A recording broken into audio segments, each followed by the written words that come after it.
বাংলাদেশ সচিবালয়ের ৭ ভবনে অগ্নিকাণ্ডের ঘটনাস্থল পরিদর্শন করেছেন স্থানীয় সরকার, পল্লী উন্নয়ন ও সমবায় এবং যুব ক্রীড়া মন্ত্রণালয়ের উপদেষ্টা আসিফ মাহমুদ সজীব ভুঁইয়া। তিনি বলেছেন, আমাদের ব্যর্থ করা ষড়যন্ত্র যারাই জড়িত থাকবে তাদের বিন্দুমাত্র ছাড় দেওয়া হবে না। বৃহস্পতিবার সকালে ঘটনাস্থলে গিয়ে উপদেষ্টা জানান, বিগত সময়ে অর্থ লোপাট ও দুর্নীতি যে প্রমাণ পাওয়া গিয়েছিল তা দিয়ে কাজ চালিয়ে যাচ্ছিলেন তারা। কয়েক হাজার কোটি টাকার লুটপাটের প্রমাণও মন্ত্রণালয়ের হাতে এসেছে। এই অগ্নিকাণ্ড ষড়যন্ত্রের অংশ হতে পারে বলেও সন্দেহ প্রকাশ করেন তিনি। ফায়ার সার্ভিসের তথ্য মতে বুধবার দিবাগত রাত 1:52 আগুন লাগার খবর পাওয়ার পর 1:54 ফায়ার সার্ভিসের সদস্যরা ঘটনাস্থলে পৌঁছে কাজ শুরু করেন। প্রথমে 8টি ইউনিট নিয়ন্ত্রণে কাজ করলেও পরে 19টি ইউনিট যোগ দেয়। আগুন সকাল 8:05 নিয়ন্ত্রণে আসে এবং পুরোপুরি নিভিয়ে ফেলতে সময় লাগে 11:45 পর্যন্ত।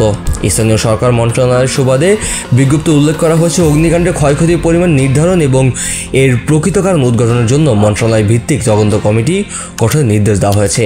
মন্ত্রী বিভাগের তথ্য অনুযায়ী 7 নম্বর ভবনে যুব ক্রীড়া মন্ত্রণালয়, স্থানীয় সরকারের মন্ত্রণালয়, ডাক ও টেলিযোগাযোগ মন্ত্রণালয় সহ আরও কয়েকটি মন্ত্রণালয় বিভাগ রয়েছে।